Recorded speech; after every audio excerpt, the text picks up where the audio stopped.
Good morning. You'll excuse me if I cough a little bit. I have a little bit of stuff stuck in my throat. I'm going to start off talking a little bit about us, then I'm going to talk a little bit about you, then I'm going to talk a little bit about us again. In most conversations, people remember the beginning and the end and they forget the middle, so this way you guys will forgive me for the bad things I say about you.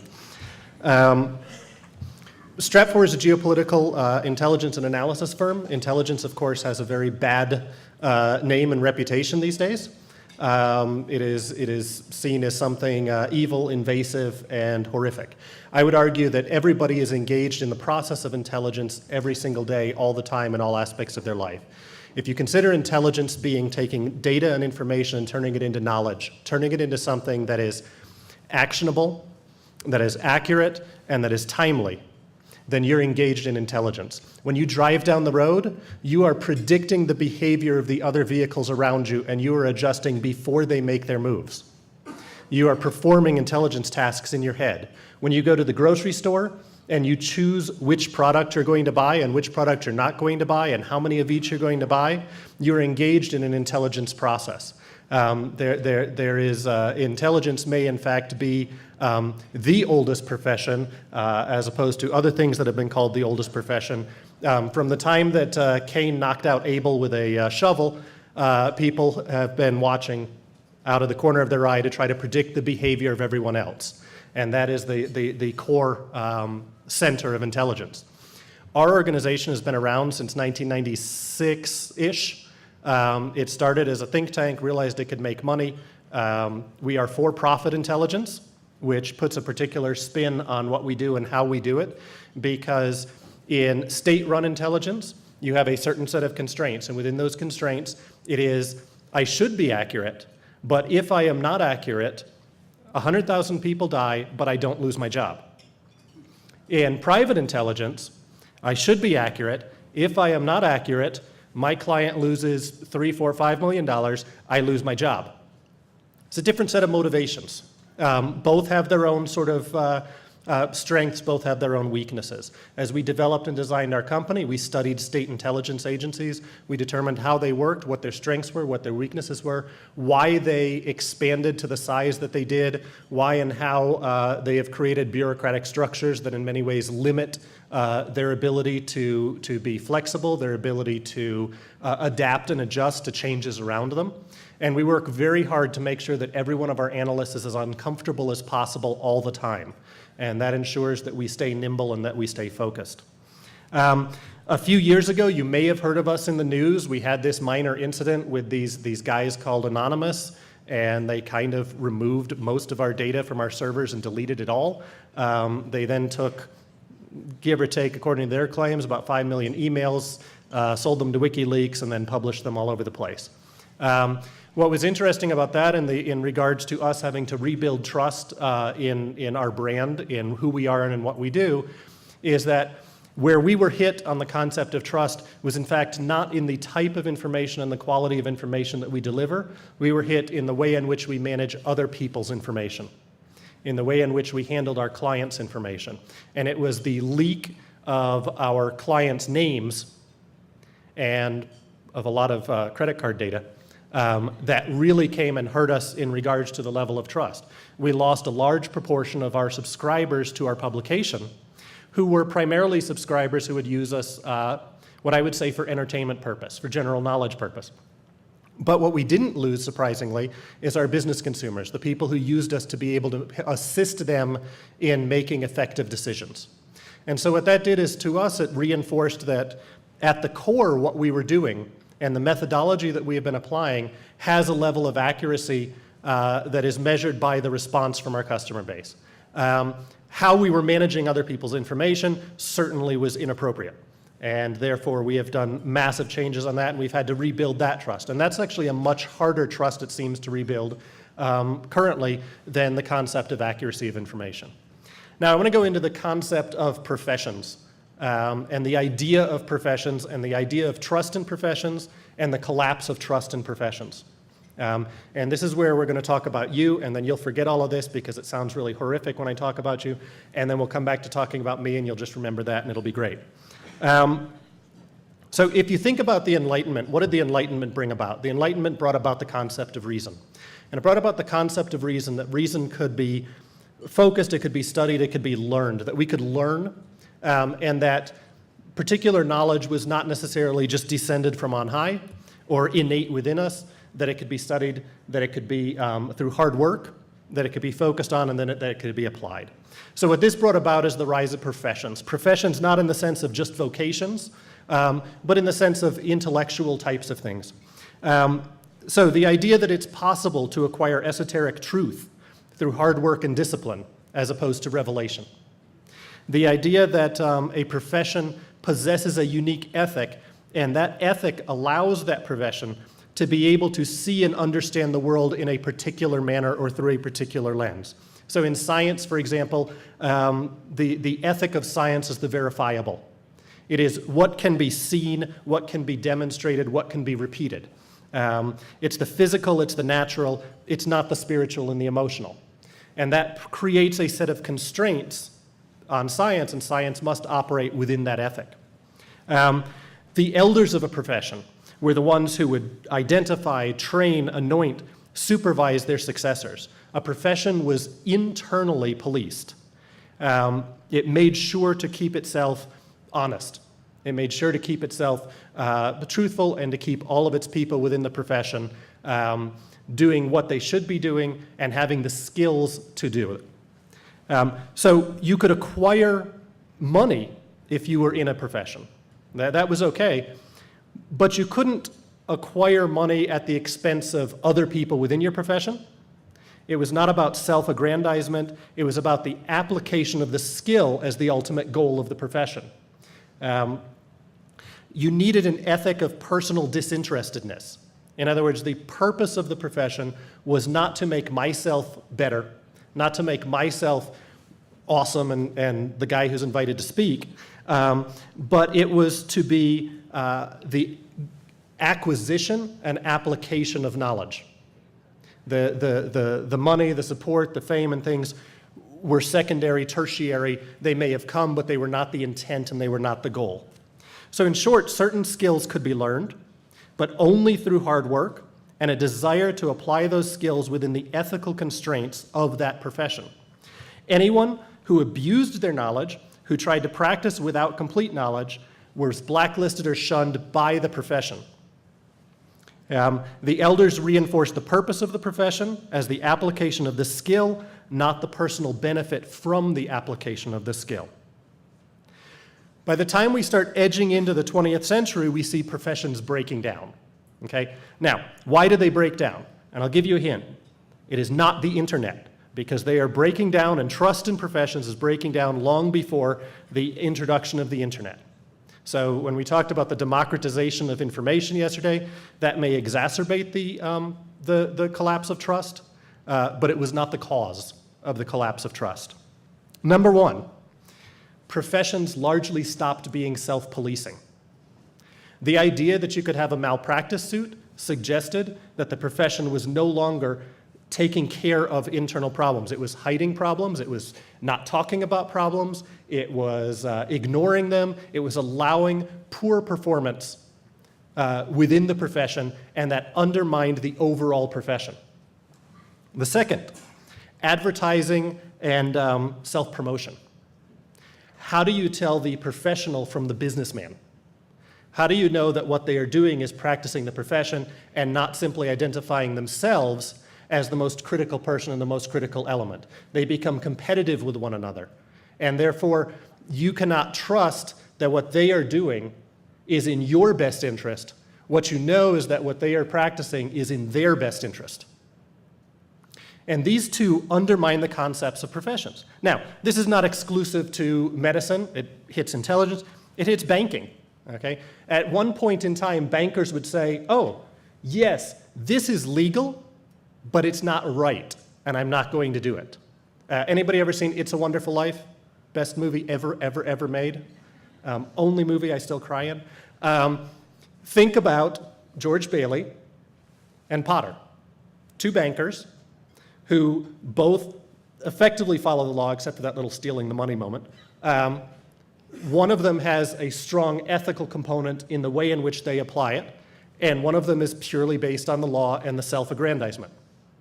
And it's that stark contrast between the two, and it loses trust in that profession.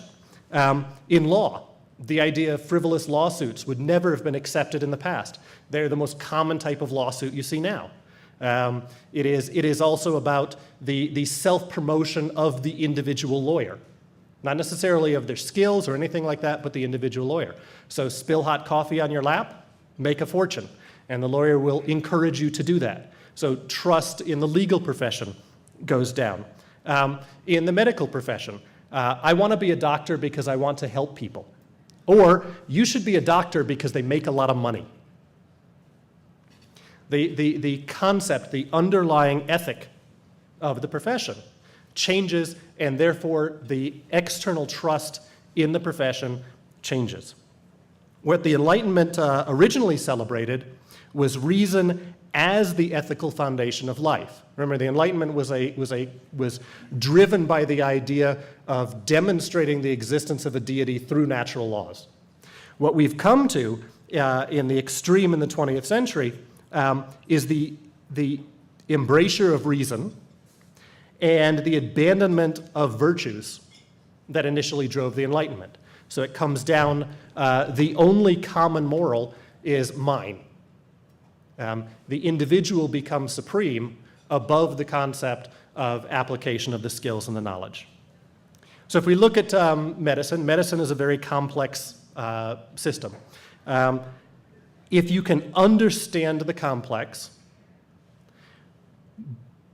but not have moral limits within it, that starts to undermine trust, and it leads to very uncomfortable outcomes. This is where you guys are really not going to like me. At the most extreme, you get a Dr. Mengele. You get a doctor who is focused solely on the physical and the verifiable, with little regard for the ethical or any questions beyond the pure element of the science. That it can be done does not necessarily mean that it should be done. And this tighter focus on that pulls further and further and further away from the, for lack of a better word, the feelings of the individuals within the system, undermines the connection and undermines the sense of trust. For a personal example, my mother had the same family physician for 30 years. There were many other physicians who were probably much better qualified, but the trust was much higher in this individual because this individual knew and understood her as a person and had a relationship with her as a person over a very long period of time. And therefore, although the skills may not have been quite as high as some other individuals, the trust level was 1,000 times higher. And ultimately, the physician was better able to understand what was going on with my mother in any situation because he understood lots of other aspects outside of the pure science and outside of the pure record keeping. And so when we talk about truth and the truth of science, the truth of science is the physical, right? It is in every profession there is a truth, and that truth constrains the profession. So in my profession, in intelligence, and in particularly in our company in intelligence, our constraint is the concept of geopolitics, which we're going to come to a little bit later. And the concept of geopolitics constrains and shapes how I look at the world, how I assess the world, and it gives me a frame within which to look at it. In science, in medicine, it is the physical. The human body is a physical system. It's an autonomous sphere. Its actions then, in this ethic, must be explained without resort to metaphysics. It has to be explained in the sense of the physical. So when you do an MRI, okay, and you look at all those cool little colors, all right, the medical explanation is that the colors are the result of physical action, chemical physical action. You cannot assume that it is the colors that are causing the chemical and physical action. In other words, the thought does not drive the physical action is what shapes and drives the thought. So there is a constraint within that system. The human body, then, being the sphere within which the system works, the goal is the avoidance of death. Okay? Because you want the system to continue to function, the system to continue to operate. That becomes the ethical principle, avoid death. The challenge to that is if you assume that there is something better beyond death, then the application of the medical knowledge is either unnecessary or, in fact, detrimental to the betterment of the individual. And this is why then in medicine you pull back to, within the constraints of medicine, the concept of the physical. And that shapes what can be and what can't be done. So the constraint is the body, the physical systems. The technical component of the constraints then is how does the system work? The ethical component is do no harm.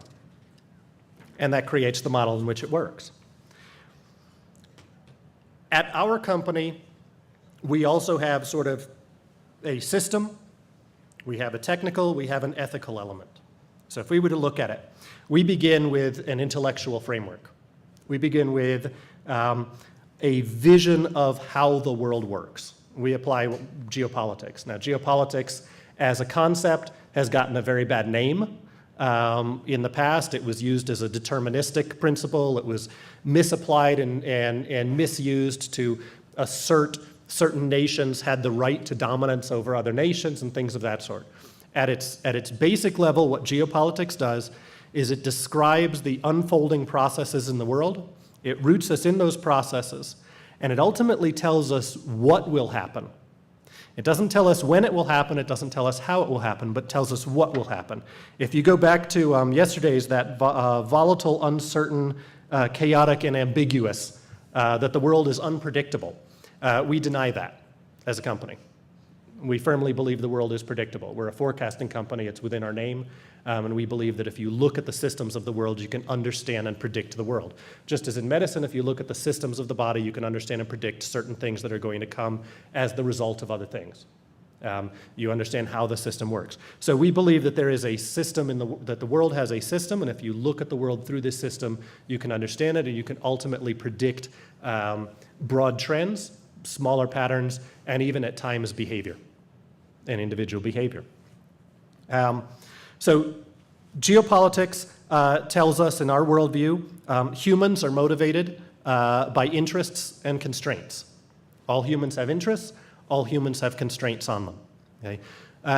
The idea that we have unlimited freedom of choice is not in fact true. Okay? I'll try this here, I've tried it many times, we'll see, maybe I'll be wrong this time, but I would argue that not one of you is really, has full freedom of choice. Not one of you is going to leap up from your table right now, run up here and shove a pen through my eyeball, okay? Because you're constrained. You feel you have freedom of choice, but when I place that before you, you say, well, I'm not going to do that. Why am I not going to do that? Well, it's horrible and gross and I get eye goo on my fingers. Or there is a legal constraint to it, or there is a social constraint to it, or there is a moral constraint to it. We are all constrained by many, many different things around us that shape our behavior and that, in fact, limit our options. The more you can understand the constraints on nations, on states, on systems, he's got a pen, he's coming, on anything else, the more you can actually understand that the number of options available are very, very small. The higher the amount of power an individual has, the fewer the number of options that they possess. And therefore, behavior becomes very predictable. Actions become very predictable. We believe that affinities strongly shape the way in which individuals, nations, and states act and operate. The concept of love of one's own. Okay? Where you grow up, what your family is, what your nation is, what your culture is, shapes who you are. It shapes where you focus your attention. It shapes how you look at things. And it shapes what you can and can't do. So ultimately, it is about understanding constraints, it's about understanding compulsions, and then it's about putting them in the context of current circumstances. Because in a different circumstance, the same constraints and compulsions can lead to a different outcome. You have to understand all three components to be able to work and predict. For the technical component of what we do, in the technical component, it is about collecting and arraying information. Okay? It is about finding information, searching for information, understanding and categorizing what the value of information is, being able to tell apart what it is. We work within what we refer to as open source intelligence. Okay? We're very strong believers in the idea that there is, in fact, more information out there than is necessary to answer almost any question that you need. The challenge is not the quantity of information, except in the sense that there is, in fact, too much information, and it's about clearing it away and finding the core pieces that you need. The sort of Hollywood glamour of intelligence, which we unfortunately don't get to do, the whole bow ties and tuxedos and fancy drinks and fancy cars and scuba suits and in a tuxedo, which is pretty cool. We don't do those things because, in fact, rarely do you need that tiny, tiny, tiny piece of isolated information. In fact, one of the biggest challenges to state intelligence organizations is the assumption that the most valuable information is the hardest to obtain, and the idea that it is the individuals at the top levels of leadership who you need to hear what they think and what they say, and that will tell you what is going to happen. Because in fact, what most of us think and most of us say has very little relation to what will happen. It is what we would like to happen, it is what we would like to say will happen, it is what we hope will happen, but you can pretty much argue that the people at the top level of the Soviet Politburo were probably the last people to talk back and forth and say, hey, the Soviet Union is going to collapse in a year. It would have been from very different sources of information, external sources of information, that slowly, piece by piece, you would have glued together to be able to see the image, to be able to know and predict that action was coming, and it would not be from the viewpoints of the actual leadership there. So it is about how do we look at information, how do we pick it apart, and we'll come back and talk a little bit about that. The ethical component of what we do, then, is the obligation to change your mind, the obligation to be wrong, the obligation to admit error, and the obligation to change. So in our line of work, it is our intent is accuracy, to always be right. Therefore, our ethical obligation is to be willing to change our view. Because if our view is not right, then we are going to violate our ultimate goal unless we are willing to change our view. And it's a different way of looking at things. If I'm looking at a political situation and I cannot change my view, then I'm just a propagandist. There's a beautiful quote, one of my favorite authors. I want to read this one here. It says, "There is no more certain way of arriving at any particular notion than by undertaking to defend it. And among the most obstinate of our opinions may be classed those which are derived from discussions in which we affect to search for truth, while in reality we are only fortifying prejudice." That's from James Fenimore Cooper from the Pathfinder. It's a wonderful sort of view of what it is. Anybody can prove they are right, whether they're right or not. Open up the internet, look at any blog, and everyone has a ton of evidence to demonstrate accuracy. Our underlying methodology requires us, rather than proving that we're right, to spend most of our time trying to identify how we can be wrong, finding the information that demonstrates error. Because 1,000 pieces of confirming evidence and I still have a theory, one piece of refuting evidence and I have to rethink and reshape my theory.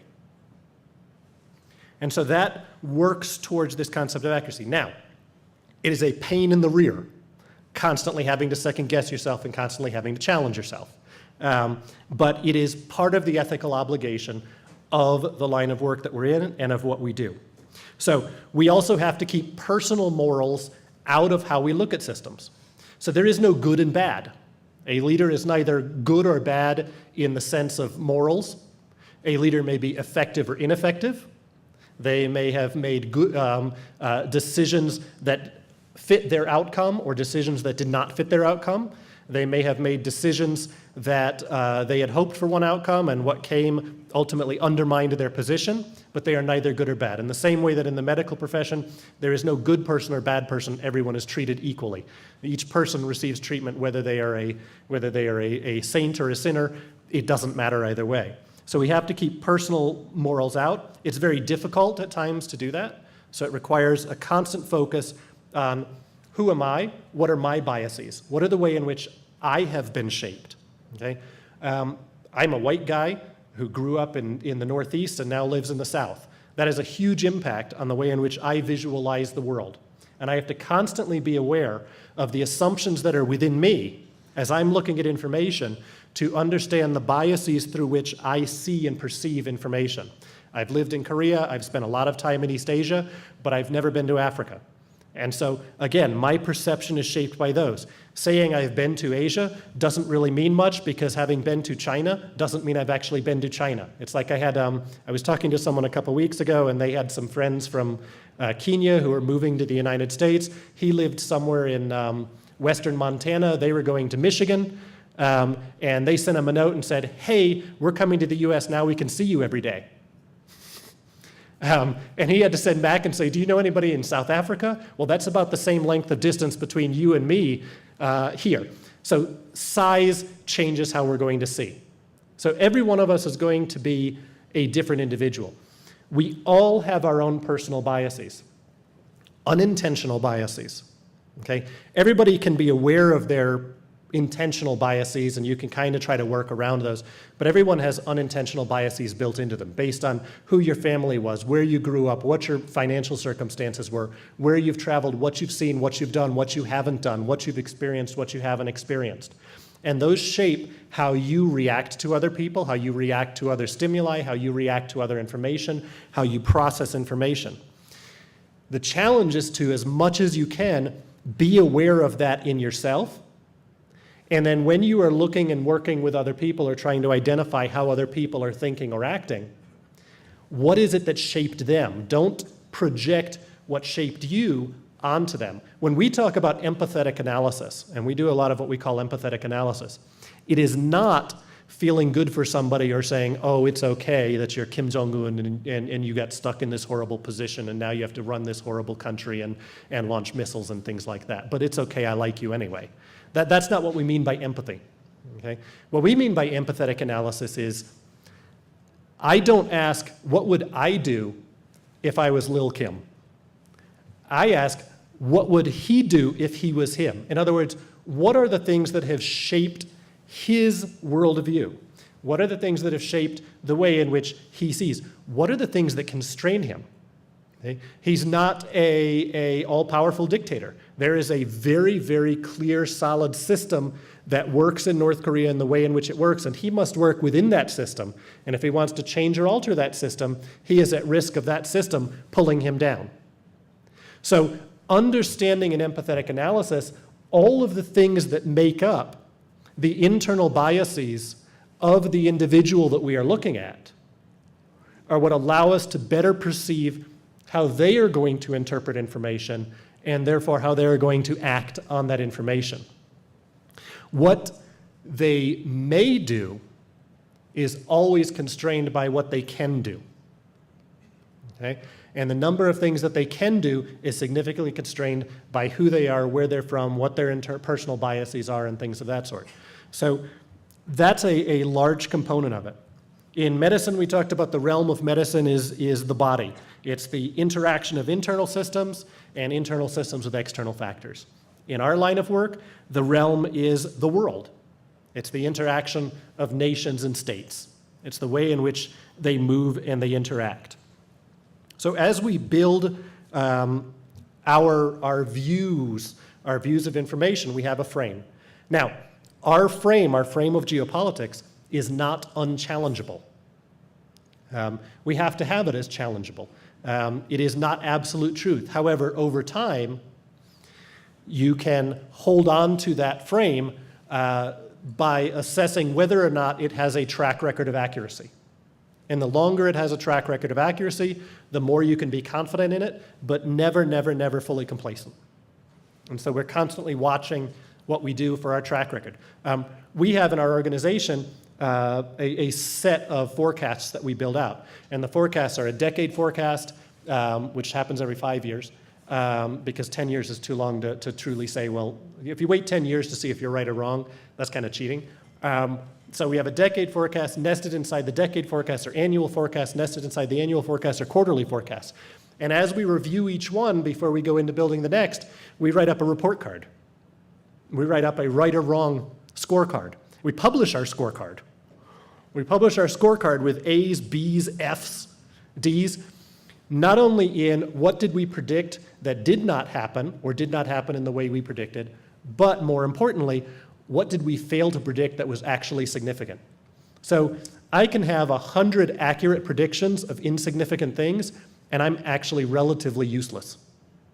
But if I miss one significant thing and that was important, I have failed completely in my task and in my job.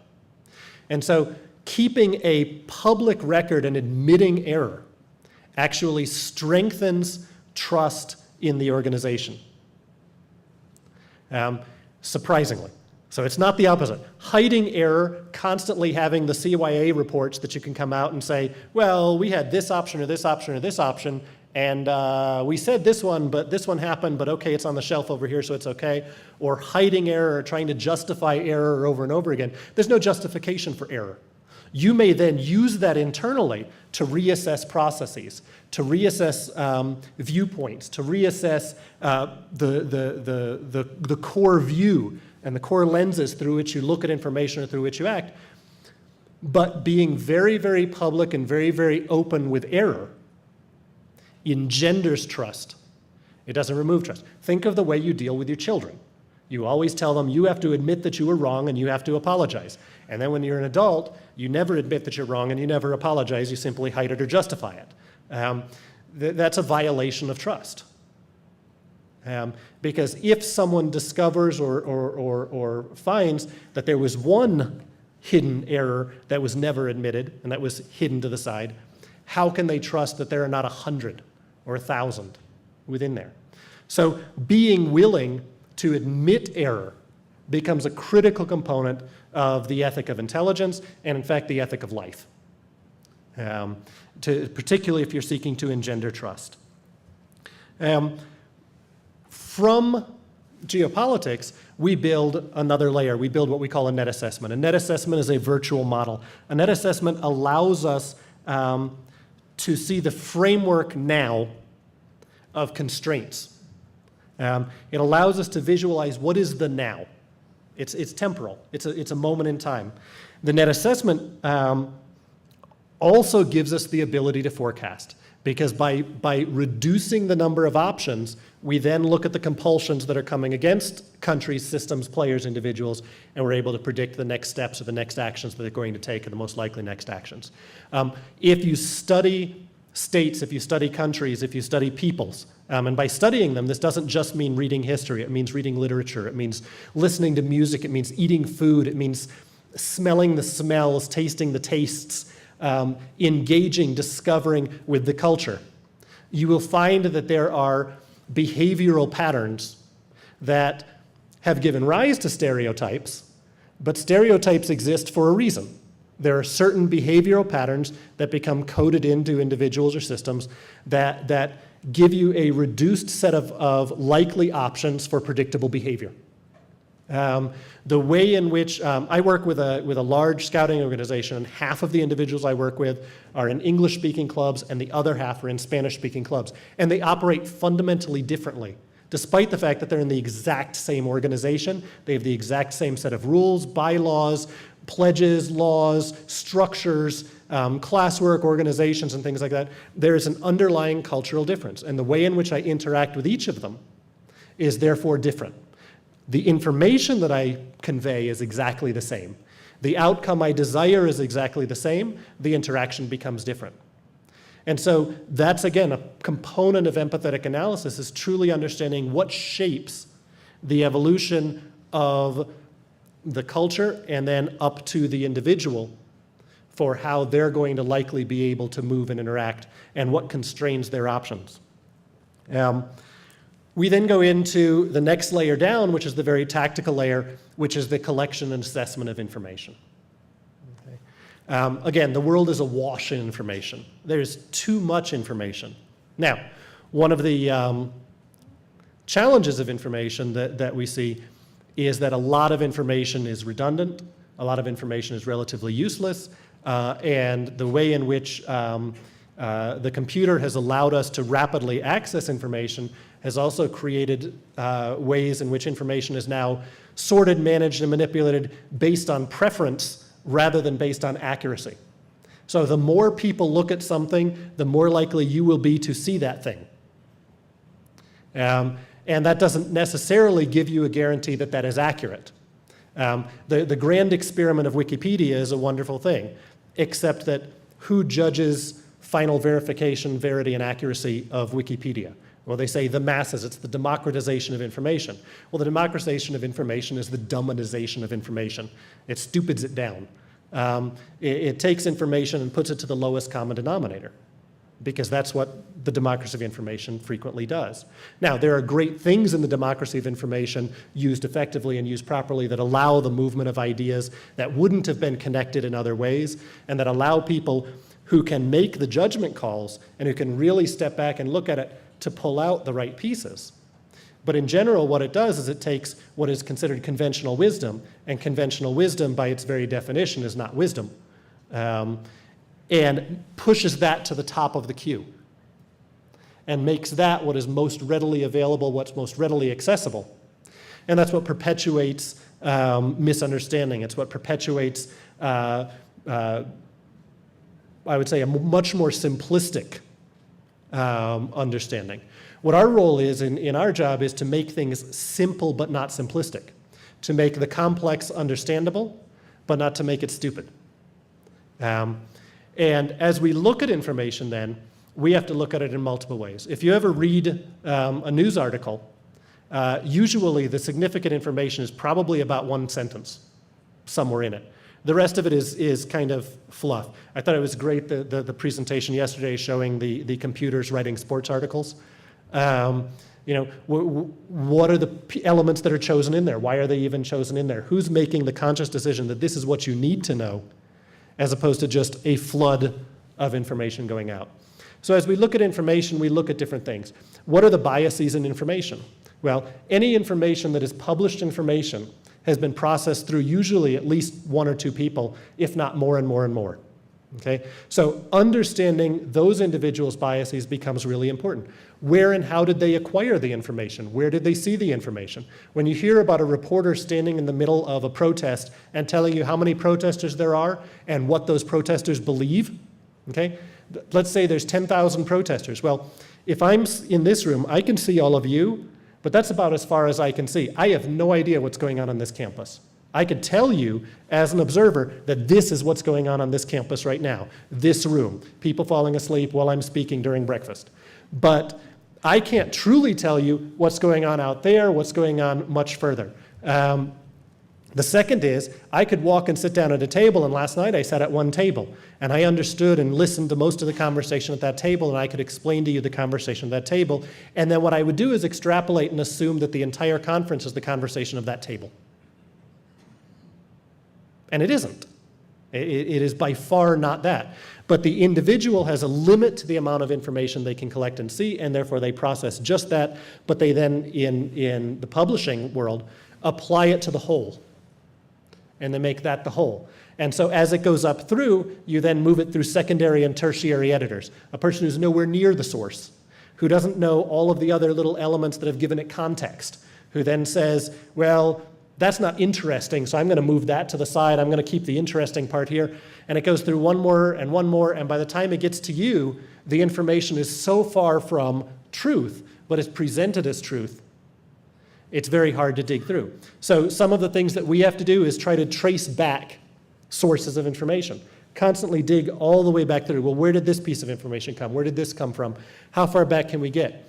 If somebody says something, could they know it? If they could know it, would they know it?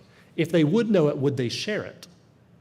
Because most of the super secret focused information that gets out there that's published, well, why would that individual share it? What is the motivation for sharing it? Usually it's not altruism.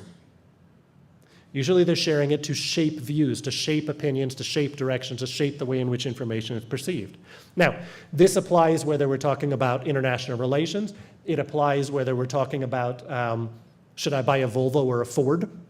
It applies whether I'm talking about are vaccines evil for my child? There is a motivation that underlies, there is a core element to the initial source, there is a need to be able to dig back, trace through to the initial source to understand where and how it was, why it spreads, but then also if certain information spreads, why does that information spread where other information didn't? Why is there a reception for that type of information and not for other information? Some of that comes from the trust gap that we talked about at the beginning. If my assumption is that the purpose of the profession now is self-enrichment and self-aggrandizement, then why should I trust what they tell me that I need to do? I'm going to, in fact, trust the individual who tells me the opposite of what the profession says. Because I feel that the profession does not have my best interest at stake, therefore this other person must inherently have my best interest at stake because they're telling me what the professional doesn't want to tell me. And this creates that rift, that gap, and it makes it very hard to rebuild that sense of trust. As we look at information, we try to find all of the different components that we can. Trace back as much through local language sourcing. Trace back as much to the origins that it is. Lay it out and say, what do I know? What don't I know? What do I need to know to make my answer or make my decision or answer my question? Then we say, how do I find that component? How do I define that component? Where am I most likely to find that information in an accurate manner? It's rarely by typing it into Google. Okay? It's by thinking, who would possess that information? Where would it be? How would it be compiled? What is the way to access that information? Then as we go through, you set a clock and you say, okay, I'm going to go X number of hours, and then I'm going to stop, and then I'm going to reassess. Because in the collection of information, one of the biggest problems also is what we refer to as researchitis. People are much more likely to collect far more information than they need to make a decision, and have all of the information they need to make a decision long before they feel confident and comfortable doing it. They hoard information, so you set a moment and you say, I'm going to stop, I'm going to reassess the information I have collected, then I'm going to run through my questions again. What do I know? What don't I know? What do I still need to know to make my decision? And I'll cycle through as much as we can. You were talking loops the other day, and there's people here talking about different loops in the way in which you work with care and with follow-up care and things of that sort. But there's a cycle in the collection, the absorption, and the way in which information is held and done.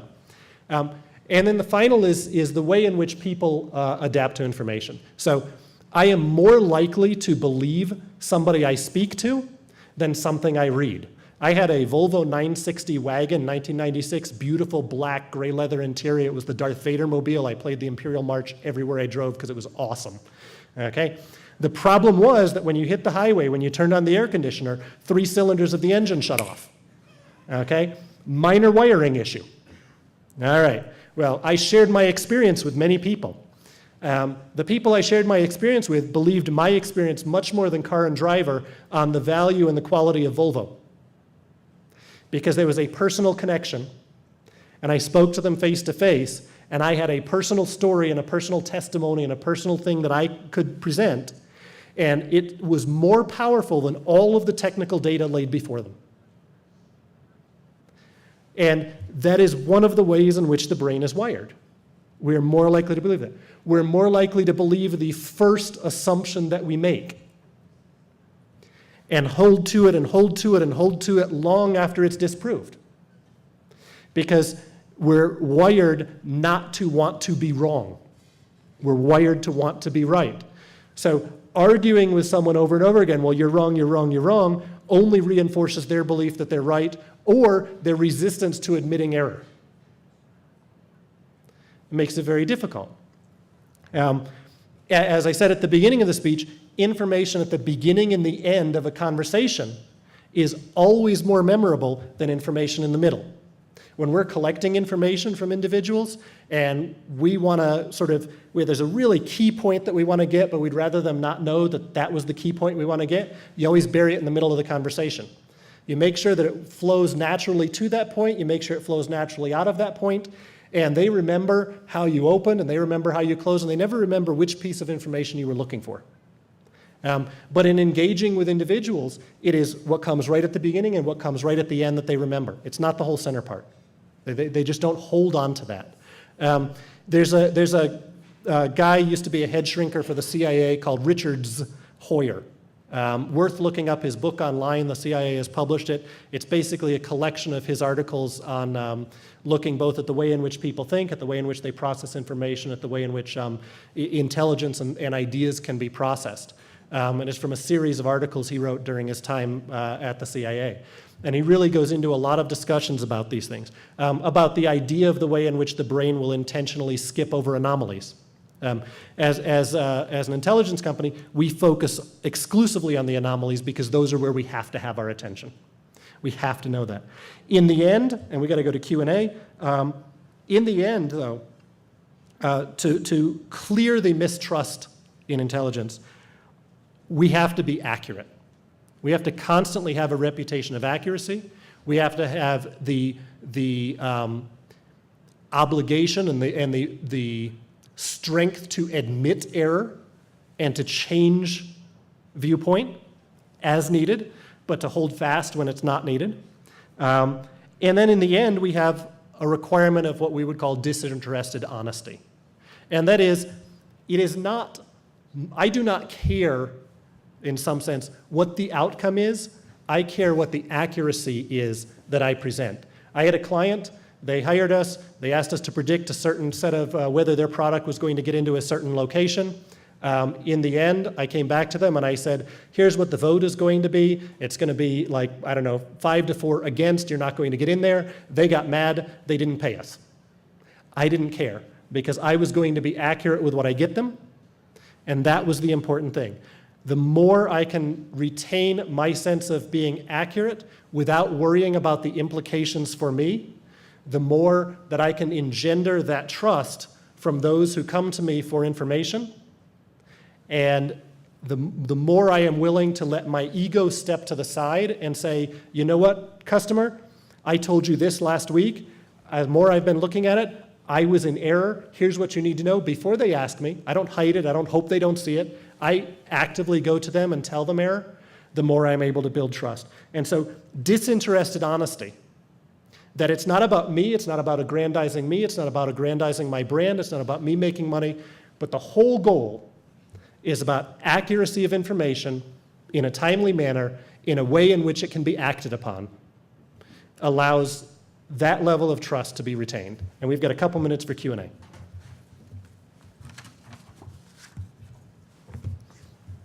There's microphones in the back if you have anything.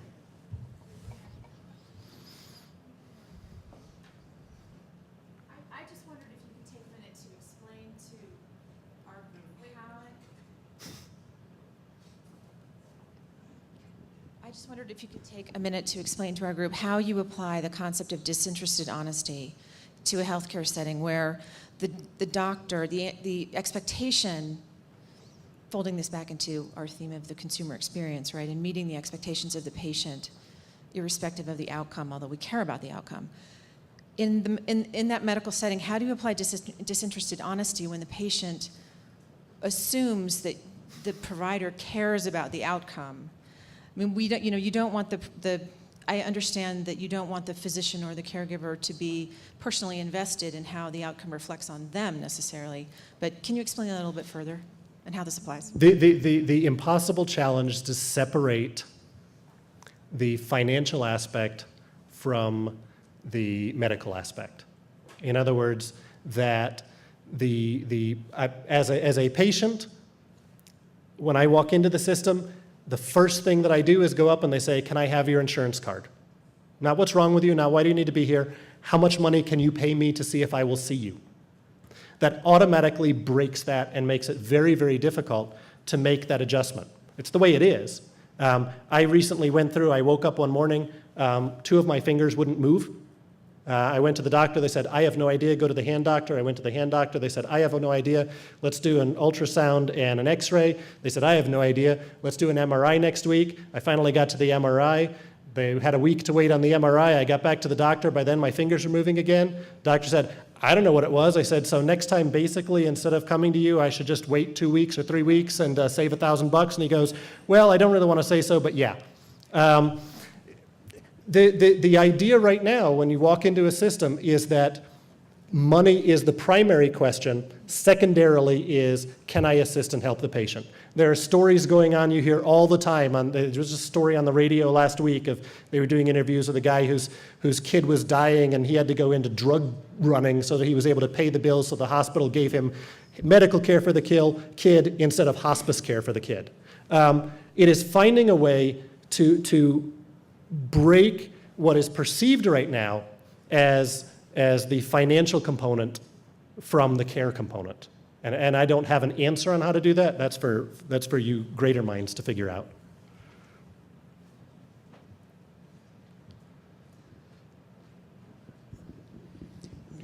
Given your models, do you have a forecast for, in a sense, when political gridlock will end in America?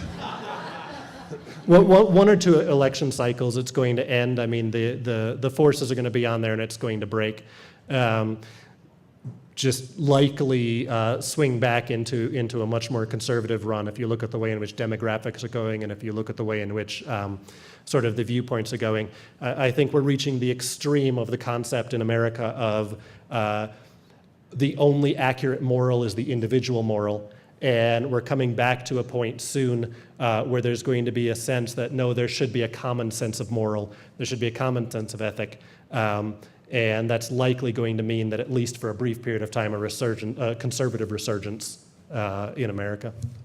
One of the things, though, about America is that political gridlock is designed into the system. It's intentionally designed for that, to avoid having power concentrated in any one place.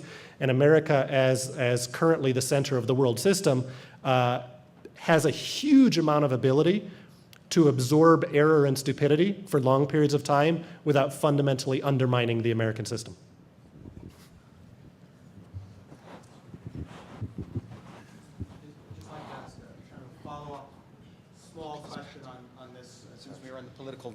It's a small question, just since we're in the political vein. Could you predict over the next 1 or 2 quarters what's going to happen in the Middle East? Probably death and destruction, I would imagine. But that's an easy prediction. If you look at, two things really are shaping and affecting that. One is, in part, the change in global energy infrastructure. Now, the change in global energy doesn't yet remove the U.S. interest in the Middle East because, 1, natural gas is not truly replacing oil as a transport fuel. 2, the United States has strong interests in multiple countries around the world that are still going to be heavily dependent upon Middle East oil. So shale gas revolution does not change, ultimately, the fundamental U.S. interest in managing the balance in the Middle East. However, the change in the U.S., as the U.S. is coming out of a long period of war, is going to be very similar to the change we've seen coming out of past long periods of war. And that is, the U.S. is not going introverted, but what the U.S. is going to do is shift back to what would be more of a balance of power strategy. We learned it from the British.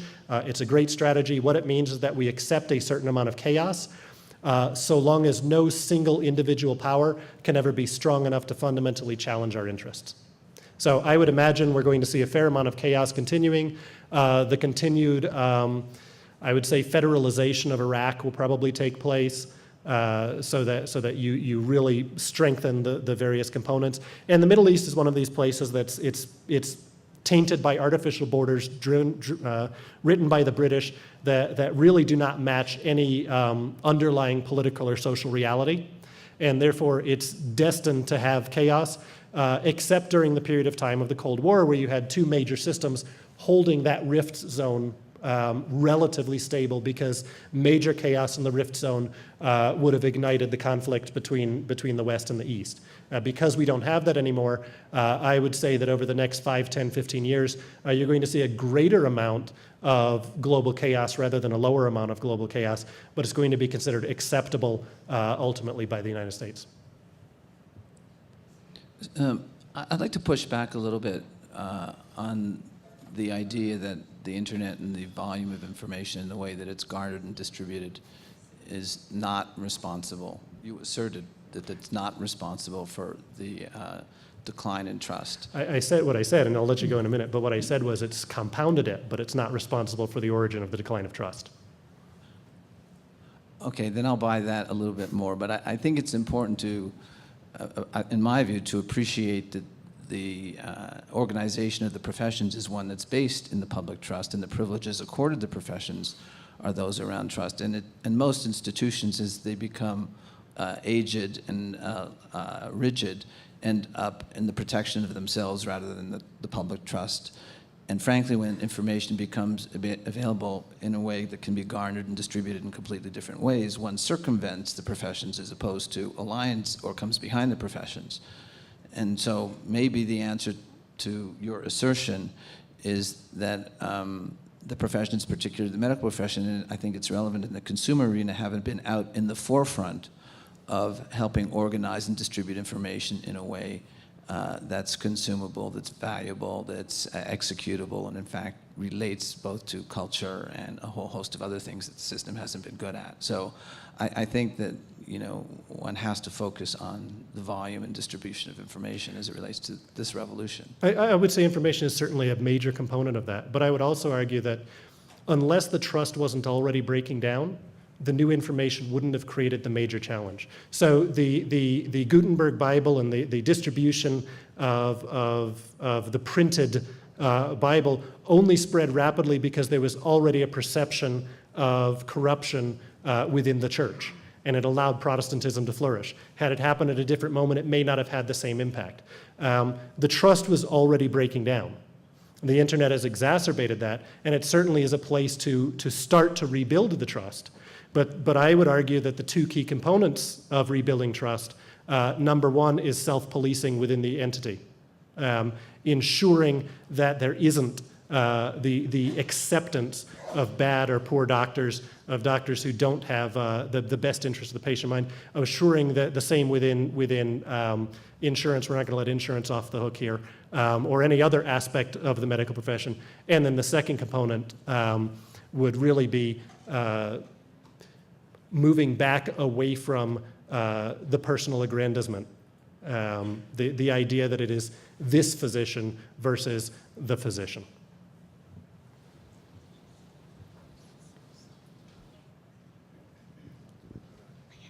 I'm sorry. You talked about keeping a public record and reporting error as the path to trust. It strikes me that there's actually another level, that doing that's incredibly important, but then also being transparent about what you learned from your error and how you're going to apply it going forward actually builds even further trust. And I'd say, even playing with words here, that anyone who's asserting truth right now is playing with fire in terms of trust, but someone who constantly is acting in a way that is truthful is how you constantly gain trust. Yeah, and I would agree with that. I mean, admitting error and then taking the steps to adjust to error, and as you said, being very open in what those steps are and how those changes are and how those perceptions are going to happen. Again, it's about making someone want to believe you and want to know that what you're doing is always trying to be better and always trying to improve and always trying to have the right final outcome, rather than just trying to be shown to be right. You want to be right. Hi, I wonder if you could speak to how the recent CMS release of billing data influences the trust relationship between people and their providers, and is there a way that release can be spun positively and or negatively? Any excessive or unauthorized release of data is going to create lots of mistrust. And we had a lot of mistrust in ourselves for releasing data. I would argue that it's very difficult for people to internalize and absorb just a lot of data. They need to understand what it is, what it means. And I don't have necessarily a way to change that one way or another into positive or negative. Thanks. Could you give a quick example of your work in working with an organization that has increased their transparency and gotten some traction with this concept of trust? Early on, when I first started working with the organization, there was a lot going on, for example, in the NGO sphere where NGOs were still in their very activist phase, where they would chain themselves to buildings and things of that sort before they shifted into shareholder activism.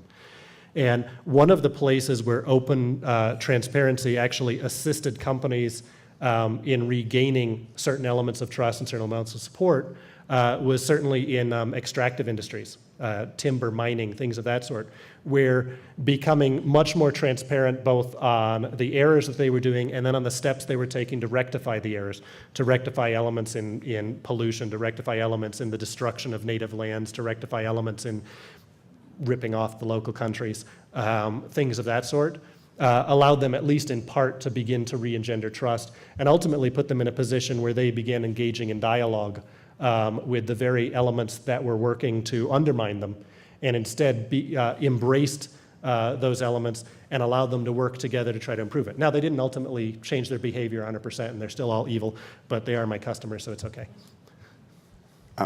Hi, this is Larry Leisure. Quick question. I'm sure there's other people in the room who have the same question, but ISIS seemed to be such a surprise. And could you comment, was that something that you had forecasted? And if so, why did so many in the administration seem to be surprised by So the rapid rise? for admitting error, we underestimated. When we watched the advance of ISIS through Iraq, what it appeared to be, given the size of their organization, the actual component size of their organization, was that primarily what we were seeing was not, in fact, an ISIS advance, but indigenous uprisings within the Sunni areas of Iraq. So that ISIS would be the vanguard, and they would only have to send a small amount in, but it was local communities that were actually rising up and retaking their cities because they disagreed with the Shia-led government in Baghdad.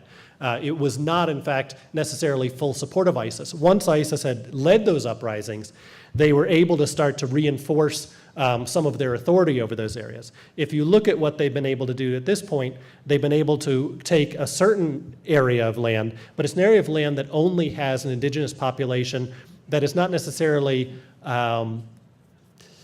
in affinity with them, but is certainly matches opposition to what was the existing regime. Why were people taken off guard? Mostly they were watching it in Syria.